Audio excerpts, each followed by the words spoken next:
الحمد لله رب العالمين والعاقبة للمتقين والصلاة والسلام على رسوله محمد وآله وصحبه أجمعين.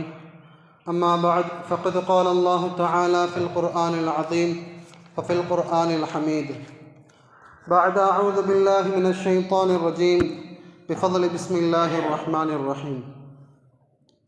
إن الله وملائكته يصلون على النبي يا أيها الذين آمنوا صلوا عليه وسلموا تسليما. اللهم صل على محمد عبدك ورسولك وصل على المؤمنين والمؤمنات والمسلمين والمسلمات وبارك على محمد وأزواجه وذريته. அளவற்ற அருளாளனும் நிகரற்ற அன்புடையவனுமாகிய அந்த அல்லாஹுக்கு எல்லா புகழும் உரித்தாக. அகிலத்திற்கோர் அருட்பிளம்பாய் இந்த அவனியிலே வந்துதித்த எம்பெருமானார் ரசூலை கரீம் ஸல்லல்லாஹு அலைஹி வஸல்லம் அன்னவர்களின் மீதும் அன்னவர்களின் சுன்னத்துகளை தமது வாழ்க்கையிலே பேணி பின்பற்றி வாழ்ந்த உத்தம சத்திய சஹாபாக்கள், தாபிஐன்கள், தபா தாபிஐன்கள், நாதாக்கள், ஷுஹதாக்கள், இவ்வுலகிலே வாழ்ந்து கொண்டிருக்கக்கூடிய அனைத்து நல்லியர்கள் மீதும் இந்த மஜ்லிஸில் அமர்ந்திருக்கக்கூடிய, இன்னும் அல்லாஹ்வின் நாட்டத்தின் பெயரால் அமரவிருக்கக்கூடிய, இன்னும் இந்த சொற்பொழிவை கேட்கக்கூடிய அனைத்து சிந்தனையாளர்கள் மீதும் அல்லாஹுடைய சாந்தியும் சமாதானமும் என்றென்றும் நின்று நிலவட்டுமாக. கண்ணியத்திற்குரிய அல்லாஹ் நல்லடியார்களே, போன ஜும்ஆவுடைய தொடராக நாம் அதிகம் தெரிந்து கொள்ள வேண்டிய, நாம் அதிகம் புரிந்து கொள்ள வேண்டிய, நமது வாழ்நாளுடைய நோக்கமான நமது நேரத்தை எதற்காக செலவழிக்க வேண்டுமோ அப்படிப்பட்ட விஷயத்தின் தொடர்ச்சியாக இஸ்லாம் என்பது எந்தளவிற்கு நமக்கு முக்கியத்துவமான மார்க்கம் என்பதை புரிந்து கொள்ளக்கூடிய விஷயத்தை இன்று நாம் பார்க்க இருக்கின்றோம். கண்ணியத்திற்குரிய அல்லாஹ் நல்லடியார்களே, இஸ்லாம் என்பது வெறுமனே அரபிகளுக்கோ அல்லது வெறுமனே வெள்ளை நிறத்தவர்களுக்கோ அல்லது வெறுமனே பணக்காரர்களுக்கோ அல்லது வெறுமனே ஒரு சில கோத்திரத்தை சார்ந்த மக்களுக்கு மட்டும் குறிப்பான மார்க்கம் அல்ல. மாறாக இஸ்லாத்தை பற்றி அல்லாஹ் தஆலா சொல்லும் பொழுது இவ்வாறு கூறுவான், யா அய்யுஹன் நாஸ், நபியே நீங்கள் மக்களிடத்தில் இவ்வாறு கூறுங்கள், மக்களே, இன்னி ரசூலுல்லாஹி இலைக்கும் ஜமீஆ, நான் உங்கள் அனைவர்களுக்கும் அனுப்பப்பட்ட தூதனாக இருக்கின்றேன் என்பதாக மக்களிடத்திலே சொல்லுமாறு அல்லாஹு தஆலா அந்த வசனத்தை தனது அருமறையாம் திருமறையிலே இறக்கி வைத்திருக்கின்றான். அதே போன்று இன்னொரு இடத்திலே அல்லாஹு தஆலா இவ்வாறு கூறுவான், காஃபத்தல் லின்னாஸி பஷீரன் வ நதீரா, ஒட்டுமொத்த மனித சமுதாயத்திற்கும் நற்செய்தி சொல்லக்கூடியவர்களாகவும் அச்சமூட்டி எச்சரிக்கை செய்யக்கூடியவருமாகவே உங்களை நாம் அனுப்பி வைத்திருக்கின்றோம் என்பதாக அல்லாஹு தஆலா தெளிவாக கூறுகின்றான். இன்னொரு இடத்திலே அல்லாஹ் கூறுவான், உதுஹுலூ ஃபிஸ்ஸில்மி காஃப, ஒட்டுமொத்தமாக இந்த தீனுல் இஸ்லாத்திலே நுழைந்து விடுங்கள். இன்னொரு இடத்திலே அல்லாஹ் இவ்வாறு கூறுவான், வஅத்தஸிமூ பிஹப்லில்லாஹி ஜமீஆ, அனைவர்களும் ஒன்றாக அல்லாஹ்வுடைய கயிற்றை பற்றி பிடித்துக் கொள்ளுங்கள் என்பதாக ஒட்டுமொத்த மனித சமுதாயத்திற்கும் இந்த தீனுல் இஸ்லாம் பொதுவானது என்பதும் என்று கூறியது மட்டுமல்லாமல், அல்லாஹ்வுடைய மார்க்கத்தை, தீனை முழுமையான முறையிலே பின்பற்றுங்கள் என்பதாக அல்லாஹு தஆலா நம்மவர்களுக்கு உபதேசம் செய்கின்றான். அடுத்ததாக நாம் பார்ப்போம் என்றால், இந்த தீனுல் இஸ்லாம் என்பது எல்லா வகையிலேயும் பரிபூர்ணமடைந்த ஒரு மார்க்கமாகும். இதைத்தான் அல்லாஹ் கூறுகின்றான், அல்யோம் அக்மல்து லகும் தீனக்கும், இன்றைய நாள் உங்களுக்கு நாம் நமது தீனுல் இஸ்லாத்தை பரிபூர்ணமானதாக ஆக்கி வைத்து விட்டோம் என்பதாக அல்லாஹ் கூறுகின்றான். கண்ணியத்திற்குரிய அல்லாஹ்வின் நல்லடியார்களே, இந்த தீனுல் இஸ்லாத்திலே இல்லாத விஷயமே இல்லை. அல்லாஹு தஆலா இந்த மார்க்கத்திலே நம்முடைய ஒவ்வொரு மனிதனுடைய பிறப்பு முதல் இறப்பு வரை வரக்கூடிய எல்லா விதமான குடும்பம் சார்ந்த, பொருளாதாரம் சார்ந்த, அரசியல் சார்ந்த, ஆன்மீகம் சார்ந்த ஒட்டுமொத்த விஷயத்தையும் கொடுத்து விட்டிருக்கின்றான். அதற்குரிய எல்லா விதமான வழிமுறைகளையும் சட்ட திட்டங்களையும் அல்லாஹ் தஆலா சொல்லியிருக்கின்றான். வெறுமனே மரணத்தோடு முடிந்து விட்டதாக நாம் கருதக்கூடாது. ஒரு மனிதன் மரணித்த பிறகு அவனுக்கு மஹ்ஷர் வரையில் உள்ள கேள்வி கணக்குகள் சம்பந்தப்பட்ட விஷயங்கள் உட்பட அவனுடைய கேள்வி கணக்குகள் முடிந்து அவனுடைய சொர்க்க வாழ்க்கை எப்படி இருக்க போகிறது, அவனுடைய நரக வாழ்க்கை எப்படி போகிறது போன்ற அனைத்து விதமான வாழ்வின் எல்லை வரை அல்லாஹ் தஆலா இந்த மார்க்கத்தில் மட்டும்தான் கூறியிருக்கின்றான். கண்ணியத்திற்குரிய அல்லாஹ்வுடையவர்களே, அடுத்தபடியாக இந்த தீனுல் இஸ்லாம் எந்த அளவிற்கு தூய மார்க்கம் என்றால், மற்ற மதங்களை விட இந்த தீனுல் இஸ்லாத்தில் தான் மார்க்க கல்வியையும் ஒட்டுமொத்த ஞானத்தை பற்றியும் உலகத்தை பற்றியும் எல்லா விதமான விஷயங்களையும் சரி, அவற்றுக்குரிய ஆதாரங்களையும் சரி, ஒரு விஷயத்தை நாம் கற்றுக்கொள்கின்றோம் என்றால் அவற்றை வெறுமனே யாரோ சொன்னார்கள் என்பதற்காக பின்பற்றுவது மார்க்கமே அல்ல. எனது மூதாதையர்கள் பின்பற்றினார்கள், எனவே நானும் அந்த இஸ்லாத்தில் இருக்கின்றேன் என்பதாக நமது நம்பிக்கை ஒரு ஆதாரமற்ற ஒரு நம்பிக்கையாக இருக்குமேயானால் அதையும் இஸ்லாம் தடுக்கிறது. எந்த அளவிற்கு என்றால், கண்மணி நாயகம் ஸல்லல்லாஹு அலைஹி வஸல்லம் அவர்களுக்கு முதலாக சொல்லப்பட்ட வாசகம் இக்ரா, படியுங்கள், கல்வியை தேடுங்கள், கற்றுக்கொள்ளுங்கள். கண்மணி நாயகம் ஸல்லல்லாஹு அலைஹி வஸல்லம் அவர்கள் பற்றி அல்லாஹ் இவ்வாறு கூறுவான், வயுஅல்லிமுஹுமுல் கிதாப், அவர்களுக்கு வேதத்தை கற்றுக் கொடுக்கக்கூடியவராக நாம் அனுப்பி வைத்திருக்கின்றோம் என்பதாக நபி அவர்களை பற்றி கூறுகின்றான். கண்ணியத்திற்குரிய அல்லாஹ்வின் அடியார்களே, எந்த அளவுக்கு நபி ஸல்லல்லாஹு அலைஹி வஸல்லம் அவர்கள் கல்வியை பற்றி உயர்த்தி கூறியிருக்கின்றார்கள் என்றால், ஒட்டுமொத்த தியாகிகளுடைய இரத்தங்களை விட அறிஞர்களுடைய பேனாமை சிறந்ததாக இருக்கிறது, அவர்களின் எழுதுகோளுடைய மைகள் சிறந்தவைகளாக இருக்கின்றன என்பதாக நபி ஸல்லல்லாஹு அலைஹி வஸல்லம் அவர்கள் இந்த தீனுல் இஸ்லாத்தையும் சரி, ஒட்டுமொத்த கல்வி ஞானத்தையும் மற்ற மதங்களை விட தீனுல் இஸ்லாம் தான் அவர்களுக்கு அதிகமாக உபதேசிக்கிறது. இன்னொரு இடத்திலே அல்லாஹ் தஆலா இவ்வாறு கூறுவான், யர்ஃபஇல்லாஹு அல்லதீன ஆமனூ மின்கும் வல்லதீன ஊதுல் இல்ம தர்ஜாத், அல்லாஹ் உங்களிலே ஈமான் கொண்டவர்களுடைய தர்ஜாக்களையும் மேலும் கல்வி ஞானம் உடையவர்களுடைய தர்ஜாக்களையும் அல்லாஹ் உயர்த்துகின்றான் என்பதாக அல்லாஹ் கூறுகின்றான். கண்ணியத்திற்குரிய அல்லாஹ்வுடையவர்களே, ஆக வேறு எந்த ஒரு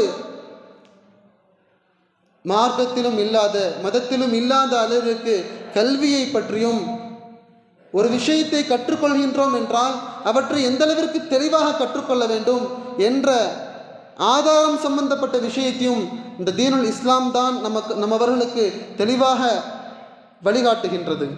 இன்னொரு இடத்துல அல்லாஹ் தஆலா இவ்வாறு கூறுவான், ஹாது புர்ஹானக்கும் இன் குன்தும் ஸாதிகீன், நீங்கள் உண்மையாளர்களாக இருந்தால் அல்லாஹ் அல்லாதவற்றுடைய கடவுள்களுக்குரிய தெளிவான ஆதாரத்தை கொண்டு வாருங்கள் என்பதாக அல்லாஹ் கேட்கின்றான். அல்லாஹ் ஆதாரத்தை கேட்பதற்கான அவசியம் என்ன இருக்கிறது? அவனுக்கு ஏன் தேவை இருக்கிறது?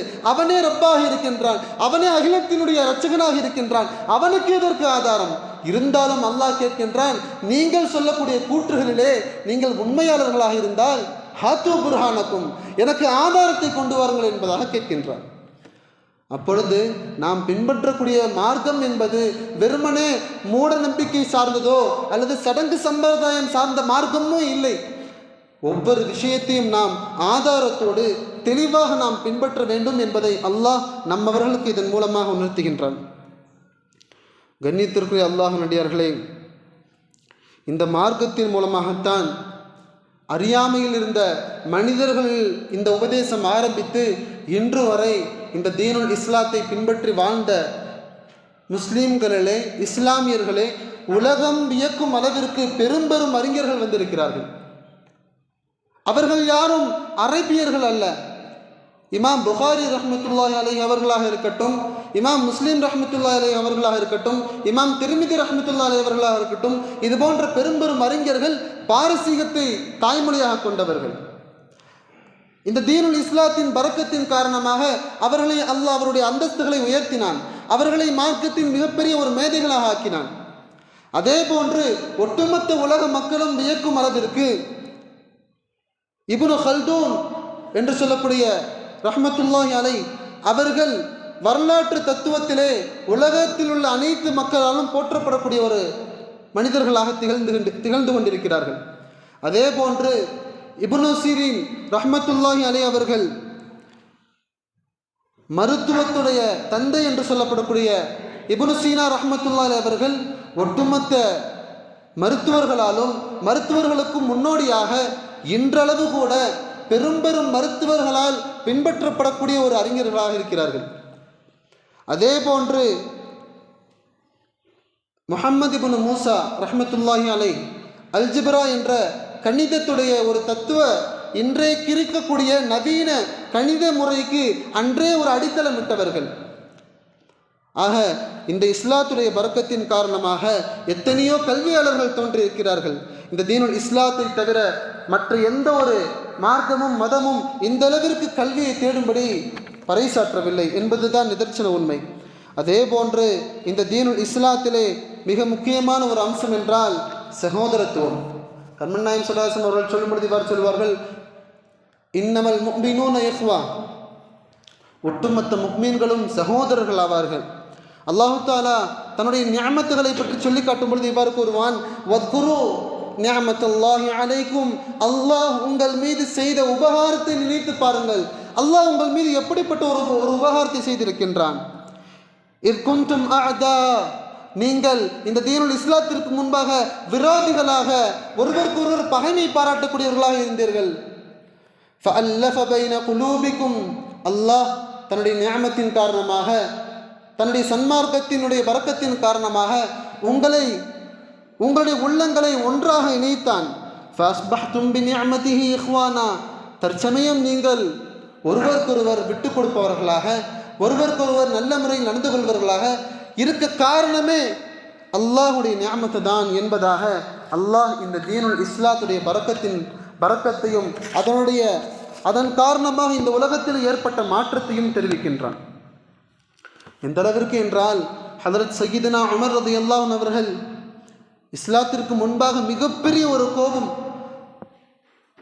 அவர்கள் யாரையும் மதிக்கவும் மாட்டார்கள். ஒட்டுமொத்த இஸ்லாமிய சமூகமுமே தனது உயிரினும் மேலாக நினைத்து கொண்டிருக்கக்கூடிய முஹம்மது நபி அவர்களை கொலை செய்யக்கூடிய துணிந்தவர்கள்.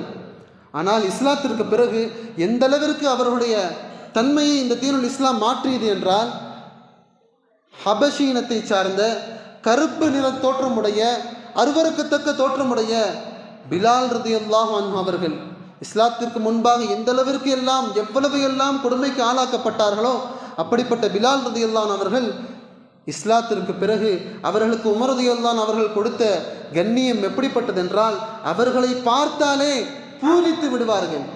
எமது தலைவர் பிலால் வருகின்றார் என்பதாக எல்லா மக்களுக்கு முன்பாகவும் பிலால் ரலியல்லாஹு அன்ஹு அவர்களுடைய கண்ணியத்தை உயர்த்தினார்கள். கண்ணியத்திற்கு அல்லாஹ்வின் நல்லடியார்களே, இதுதான் தீனுல் இஸ்லாம் காட்டித்தந்த வழிமுறைகள். இது போன்ற ஏராளமான மாற்றத்தை இந்த தீனுல் இஸ்லாத்தின் மூலமாக இந்த உலகம் கண்டிருக்கிறது. அடுத்தபடியாக அல்லாஹ்விடத்திலே ஒட்டுமொத்த மனித சமுதாயத்தையும் அல்லாஹ் எப்படி பார்க்கின்றான், நம்முடைய பார்வையிலே ஒவ்வொரு சக மனிதர்களையும் எப்படி பார்க்கின்றோம்.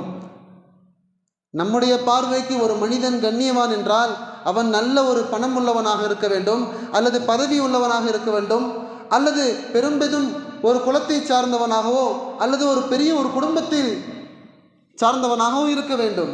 ஆனால் அல்லாஹ்விடத்தில் இது போன்ற எந்த ஒரு காரணமும் தேவையில்லை.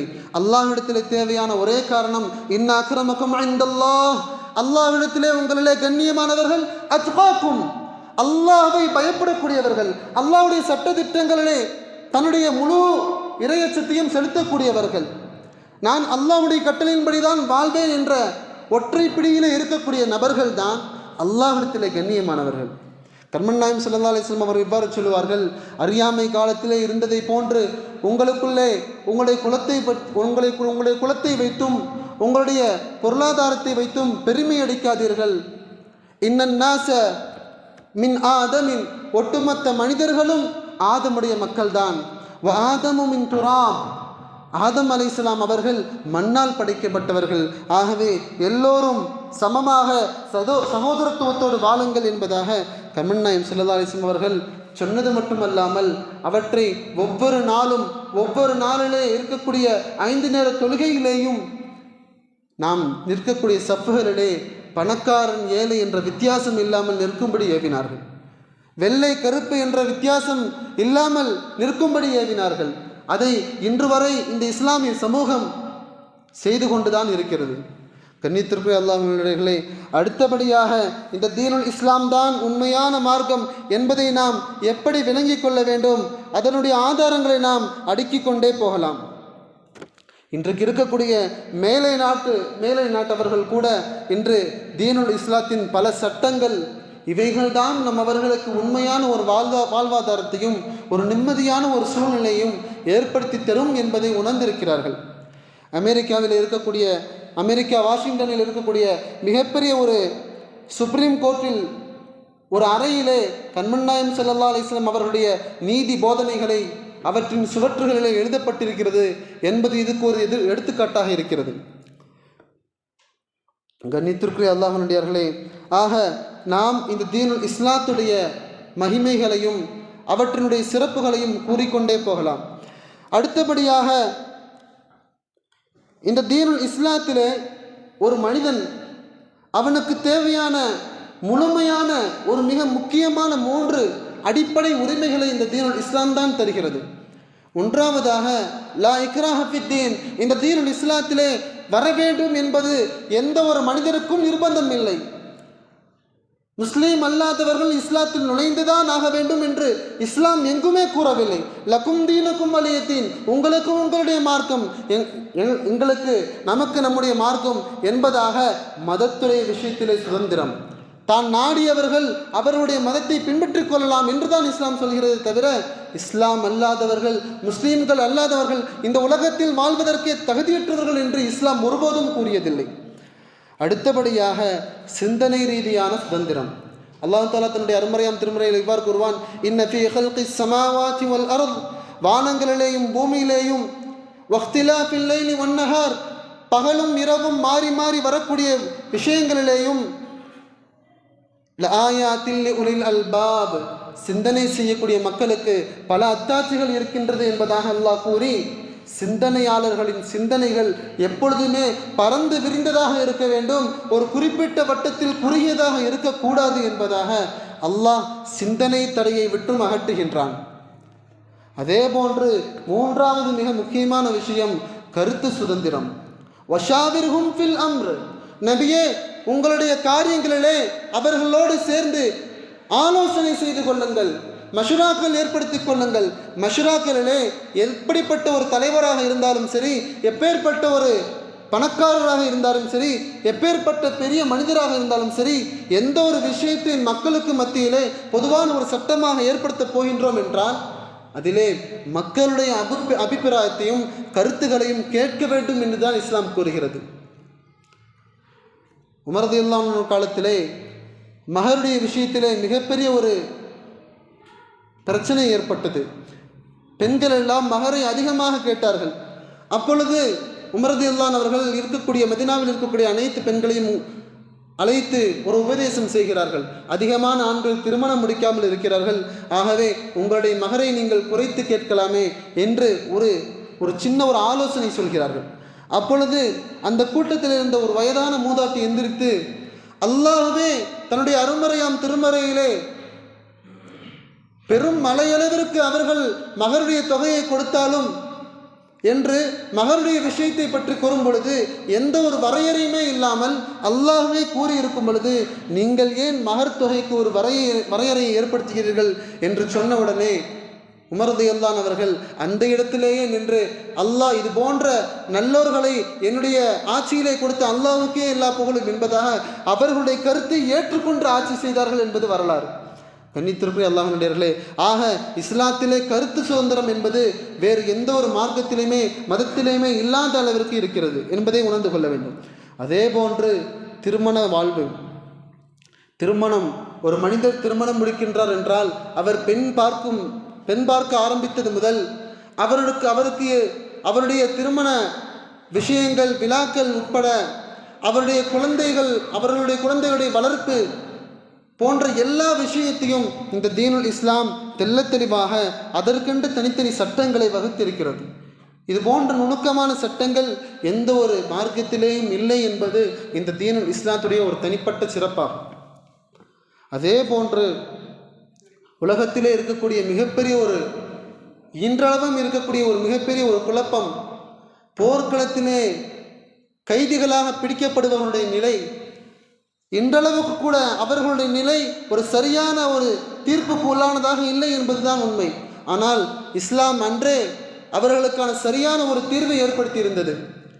கண்மணி நாயகம் ஸல்லல்லாஹு அலைஹி வஸல்லம் அவர்கள் போர்க்களத்தில் கைதியாக பிடிக்கப்படுபவர்களை ஆண்களை அதற்குரிய வேலைகளிலேயும் பெண்களை அதற்குரிய வேலைகளிலேயும் பயன்படுத்திக் கொள்வதற்கு அனுமதி கொடுத்தது மட்டுமல்லாமல், நீங்கள் உண்பதை போன்று அவர்களுக்கு உண்ண கொடுங்கள், நீங்கள் உடுத்துவதை போன்று அவர்களுக்கு உடுத்த கொடுங்கள், உங்களில் ஒருவராக அவர்களை கவனியுங்கள், அவர்களை சிரமப்படுத்தாதீர்கள் என்பதாக கைதிகளுடைய விஷயத்திலே இந்த தீனுல் இஸ்லாத்தை போன்று வேறு எந்த ஒரு மார்க்கமும் சரி இன்றைக்கு இருக்கக்கூடிய நவீன உலகத்தில் கூட எந்த ஒரு நாட்டவர்களும் எந்த ஒரு மனிதர்களும் கொடுக்கவில்லை என்பதுதான் நிதர்சன உண்மை.